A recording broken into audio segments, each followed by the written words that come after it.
हम अपना अनुभव कहते हैं, जितनी असुविधा होती उतने श्यामा श्याम में मन डूबता है, जितनी सुविधा होती विषय में डूबता है, श्यामा श्याम में नहीं। इसकी चाल में मत फंसो, आपके लिए कह रहा हूं। कुछ दिन पहले एक उपासक कई बातें रखी कि मेरी अशांति का कारण मेरा मंत्र में मन नहीं लगता। चलो राधा राधा बोलो, इसमें भी नहीं लगता, किसमें लगता है? इसमें चलो वो जपो। मुझे बाहर निकलना अच्छा, कमरे में पड़े रहो, वहीं टिफिन आ जाएगा, वहीं दूध आ जाएगा ना, मुझे सब। अब खड़े रो रहे हो, क्या करें? भागो, कहां भागोगे? भागो, देखो विश्राम मिलेगा। कुछ ऐसे मंद बुद्धि के हैं, सोचते हैं शरीर को छोड़ दे, तो छोड़ के देख लो, अनंत जन्म भटकते रहोगे, कहीं विश्राम नहीं मिलेगा। जानते हो शरीर छोड़ना कोई विश्राम स्थान है क्या? अगर इस महान महिमा में मानव शरीर को तुमने तनिक भी अहित किया तो ऐसे ऐसे शरीर मिलेंगे जहां बूंद पानी नहीं मुंह में जाएगा, और तड़पते रहोगे, क्लेशित होते रहोगे। अज्ञान की धरा में कब तक अपना नाश करते रहोगे? कब तक ये नकारात्मक सोच का पोषण करते रहोगे? अरे कई कई दिन महात्माओं को भोजन नहीं मिलता, लोग गालियां देते हैं, धक्के मारते हैं। हमने देखा है, दिगंबर हैं वाराणसी में, ऐसे हाथ फैलाए दरवाजे खड़े हैं, वहां से कुल्हड़ मारा जा रहा है उनके ऊपर, और ये हम देख रहे हैं, देखा है, क्योंकि बाबा की अलवेली नगरी है, कुछ नहीं, मुस्कुरा के चल देते हैं। आपको क्या होता है? आपके पास तो वस्त्र है, आपके पास तो वास की व्यवस्था है, आपको तो भोजन मिल रहा है। वहां भोजन के लिए भूख से विवश होकर के जाते हैं, और वहां कहीं भी कभी भी वो जगत गुरु आपको ऐसा पक्का करेगा, पक्का समझ लीजिए। आप सोचें कि प्रतिकूलता ना आवे, ऐसा हो नहीं सकता, लिख लीजिए। यदि आप सच्चे मार्ग पर चलेंगे तो इसकी चढ़ाई ही प्रतिकूलता है। ऊर्जा शक्ति प्रतिकूलता से बढ़ती है, अनुकूलता से ऊर्जा शक्ति नष्ट होती। परमार्थ की ध्यान रखना, जीवन में जितनी प्रतिकूलता आएगी तन मन के द्वारा, उतने अध्यात्म की ऊंचाई पर उपासक चढ़ता है। निज अनुभव की बात। श्री सन्यासी सदगुरुदेव भगवान वाराणसी समाधि मठ आदेश किया कि बद्रीनारायण चलना है। कोई संतों का उत्सव था वाराणसी के, और अपना तो हृदय में आग लगी हुई थी कि यदि मैं वही हूं तो कैसा हूं, कौन हूं? मुझे ब्रह्मबोध होना चाहिए। नई अवस्था, बस एक ही लगन थी, मुझे ब्रह्मबोध होना चाहिए। गुरुदेव भगवान का आदेश बद्रीनाथ, मुझे पता था कि वहां व्यवहार का उत्सव है, भंडारा और सब जैसा होता है संतों का, ऐसा मन में लगा कि गुरु आज्ञा का उल्लंघन। और ये आग, जो आग थी, उसने हमें आदेश किया बनारस से बाहर नहीं जाना। क्या करें? उस समय तक समाधि मठ में रहते थे, मुमुक्ष भवन के पास है। एकदम अंदर से निश्चय आया, एक बार कूदो। बस एक दो वस्त्र लिए बाहर निकले तो जो गेट द्वारपाल थे, और उनका इस समय आप कहां जा रहे हैं? तो हमने कहा प्रश्न करने की जरूरत नहीं, सदगुरुदेव भगवान पूछे तो कह देना 80 घाट में है। चले गए, क्योंकि पास कुछ ले रहे थे, चेक करने की जरूरत नहीं। आश्रमों में ऐसा होता, और ऐसा होना भी चाहिए कि उनकी सुरक्षा में सहयोग देना चाहिए जो जहां है, क्योंकि उससे भी तो प्रश्न होते हैं। 80 घाट में जब आए तो निश्चय किया, यह हम हृदय की बात करें, आज के बाद कभी अर्थ स्पर्श नहीं करेंगे जब तक ब्रह्मबोध नहीं होगा। आज के बाद किसी के दरवाजे पर भिक्षा के लिए नहीं खड़े होंगे, और किसी को अपना मित्र नहीं बनाएंगे। वाराणसी के घाटों में रहने का निश्चय, आकाश वृत्ति से जो मिल जाएगा हमारे पास आ जाएगा, हमारे विश्वास पूर्वक, ऐसा नहीं कि दान पुण्य जैसा तो हम उसे पालेंगे, ऐसा भावना करके। संध्या काल में देखा, दंड लिए हुए गुरुदेव भगवान आए, साष्टांग दंडवत किया। उनका एक क्या उद्दंडता है? हमारी उद्दंडता तो है, पर हम रोने लगे क्योंकि हृदय में पीड़ा थी। हम कहा महाराज जी, आपको हृदय की बात कहता हूं, जब तक मुझे ब्रह्म बोध नहीं होता मुझे कुछ अच्छा नहीं लगता। मुझे बद्रीनारायण जाना और वहां संतों की संगोष्ठी, मुझे बस एक आग लगी हुई, मुझे ब्रह्म बोध। ऐसे होता है ब्रह्म बोध, घाट में पड़े रहने से भिक्षा तो चाहिए ना।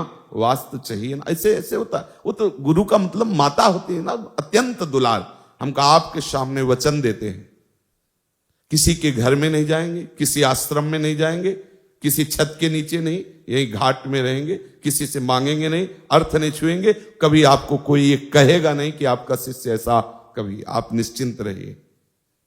बोले जो मन आवे सो करिए, चले गए। और काफी दिनों के बाद जब उन्हीं घाटों पे मिले तो ऐसे दंड सहित ऐसे हृदय से लगाया, बस ऐसे मौन रहे, कुछ बोले नहीं, बस ऐसे। अब कभी इतना सेतुआ मिल जाता जैसे भिक्षुकों को बांटते हैं, कभी 1-2 पीस बर्फी मिल जाती, गंगा जलपान, कई कई दिन। अन्नपूर्णा का धाम है, पर कई कई दिन ये सब्जी रोटी दाल ये जो अपने भरपेट पाते नहीं मिला। एक दिन विवस्ता हुई, गुरुदेव को वचन दिए थे, इसलिए मांगना का तो भाव ही नहीं था आश्रम में किसी के जाने का, नहीं तो मुमुक्ष भवन में खुला संतों के लिए भंडारा है, आप जब जाओ वहां भिक्षा मिलती है। लेकिन वो जो आग थी ब्रह्मबोध प्राप्त करने की, उसने ये सब कर दिया। दरवाजे पे जाके बैठ गए, मांगना नहीं है लेकिन बैठ गए। अब वहां से जो गृहस्थी के मुखिया थे वो निकले, कैसे बाबा बैठे हो? ऐसे ही बैठ गए। भोजन पाओगे? उनका जैसी प्रभु की इच्छा, महादेव की जैसी इच्छा, बैठो। 2 घंटे तक नहीं आए, 2 घंटे बाद आए। अच्छा भोजन के लिए हमने नहीं कहा था, उन्होंने ही कहा, पर गए इसी इरादे से थे अंदर से कि कुछ तो उनका हम लोग प्याज लहसुन पाते हैं, आप प्याज लहसुन पाते, हम कहा नहीं, तो बोले फिर जाइए। बहुत हंसी आई मन की चाल पर जब बाहर ले का, ठीक इसको ठीक दंड दिया गया। ये परमार्थ क्या है आपने अभी देखा नहीं है, लेकिन उसी परमार्थ का फल आपको केवल आज्ञा पालन से मिल जाएगा। आपने देखा कहां है कि मन कैसा उपद्रव करता है, किस किस तरह से, और ठाकुर कैसे जला के उसे परिपक्व करते हैं। ये वृंदावन धाम है, ये सब आपको यहां नहीं करना है। आप तो बस श्यामा श्याम श्यामा श्याम रज में लुटना है। जब हम आपको समझाते हैं तो आपको लगता है कि कुछ तो हम में है। आप ये नहीं समझते कि मां बच्चे को दुलार करती तो बच्चे की योग्यता देख के करती, कि मेरा बच्चा है इसलिए दुलार करती। इसलिए सब चाहे गृहस्थ हो चाहे विरक्त हो, गुरु वचनों के अनुसार चलोगे तो परमार्थ की ऊंचाई पर स्थित हो जाओगे, और मन की चाल पे चलोगे तो भटकना ही है। ये तुम्हें दिखाएगा कि हम यमुना किनारे खूब भजन करेंगे। हम आपको कहते हैं अगर आपने कोई भी उद्दंडता की तो माना कि 4 दिन ये आपसे वो करवाएगा, लेकिन 5वें दिन ऐसी जगह खड़ा करेगा जहां से आपका परमार्थ क्षीण होने लगेगा। विश्वास मानिए, धैर्यपूर्वक गुरु आज्ञा के अंतर्गत चलिए तो ये मन श्यामा श्याम में अनन्य हो जाएगा, जो जन्म जन्मांतरों की साधना से नहीं मिलता, वो कृपा से तुम्हें मिल जाएगा। भगवत रसी जी कह रहे हैं, कै बच्चा के पेट, बस बच्चा ही तो बनना। बच्चा क्या करता है हमें बताओ? बच्चा शब्द से क्या तात्पर्य है? केवल आचार्य चरण गुरु चरण के सहारे हो जाना, आश्रित हो जाना। अंदर से सोच लो मुझे कुछ नहीं करना, अब मैं श्यामा श्याम के आश्रित हूं। हे श्यामा श्याम, जैसे अपने प्राय सत्संग में कहते रहते हैं, आप ही हमारे साधन हो और आप ही हमारे साध्य हो। तो हमारे साधन का तात्पर्य क्या है? मैं आपकी शरण में हूं, आपके आश्रित हूं। अब आप जो करवाना चाहो तो देखो वो कर। महापुरुषों ने इसी बात का अनुभव किया है। तब उनसे जब बात करो कि प्रभु भजन निरंतर कैसे होता है, तो कहते प्रभु की कृपा से होता है। किसी भी सिद्ध महापुरुष से बात करके देखो, आपके जीवन की इस उच्चतम अवस्था पर पहुंचने का आपका क्या साधन रहा है, तो कहते सिर्फ गुरु कृपा, सिर्फ आचार्य कृपा, सिर्फ भगवत कृपा। किसी भी महापुरुष से पूछ लो, क्योंकि जो वास्तविक भजन होता है वो दिखाई देता है कि मैं कर नहीं रहा, ये तो प्रभु की तरफ से हो रहा है। सच्ची मानिए, ऐसे ही चल रहे हो, अचानक वृत्ति फंसी, कोई हमारा चिंतन नहीं, और क्या कहां से कहां पहुंचा दिया कि चलने की ताकत नहीं रही। कहीं ऐसा लगा कि कहीं गिर न जाए, कोई आश्रय लेके बैठ, कोई चिंतन हमारा नहीं, कोई प्रयास हमारा नहीं, कहां पहुंचा दिया। इसलिए आश्रित हो जाओ, दृढ़ता पूर्वक आश्रय श्री श्यामा श्याम के चरणारविंद का और अनन्य चिंतन प्यारे जू के नाम का, रूप का, लीला का। बैठ जाओ, ये सब मन की जो भागा दौड़ हटाओ, विश्राम कर लो।